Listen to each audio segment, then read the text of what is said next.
بسم اللہ الرحمن الرحیم۔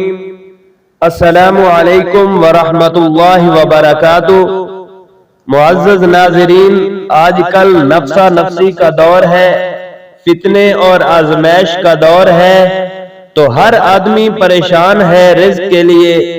رزق کا ذمہ میرے اللہ نے لیا ہے، وہ اپنی مخلوق کو بھوکا نہیں سلاتا، وہ بہت بڑا رزق دینے والا ہے۔ وہ اپنی مخلوق کو مختلف طریقوں سے پالتا ہے، اور ہر آدمی اسی جستجو میں ہے کہ کسی طرح اچھی گاڑی، اچھا بنگلہ ہو۔ تو فرماتے ہیں کہ اگر اللہ سے سلو کر لی جائے تو میرا رب بہت بڑا کریم ہے، تو وہ روزی انسان تو کیا زمین و آسمان کی ہر مخلوق کو دیتا ہے۔ کتابوں میں واقعہ لکھا ہے کہ موسیٰ علیہ السلام نے کوہ طور پر دعا کی کہ اے اللہ، تو مخلوق کو روزی کس طرح پہنچاتا ہے؟ تو اللہ نے فرمایا کہ اے موسیٰ، یہ جو تیرے ہاتھ میں عصا ہے، اس عصا کو اس پانی پر مار۔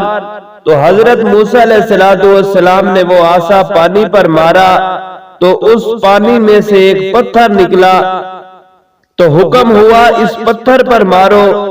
تو موسیٰ علیہ السلام نے وہ عصا جب پتھر پر مارا تو وہ دو ٹکڑے ہو گیا، تو اس میں سے ایک کیڑا نکلا جس کے منہ میں سے ایک سبز پتا تھا، تو وہ کھا رہا تھا۔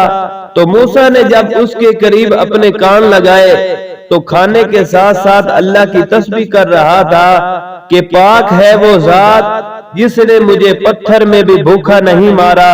تو اللہ کا وعدہ ہے وہ روزی دے گا، تو اعمال کی ضرورت ہے۔ تو بزرگوں کا مجرب وظیفہ ہے ہر نماز کے بعد 11 مرتبہ سورۃ قریش پڑھے، تو اللہ اتنی رزق کی بارش فرمائے گا کہ انسان حیران ہو جائے گا۔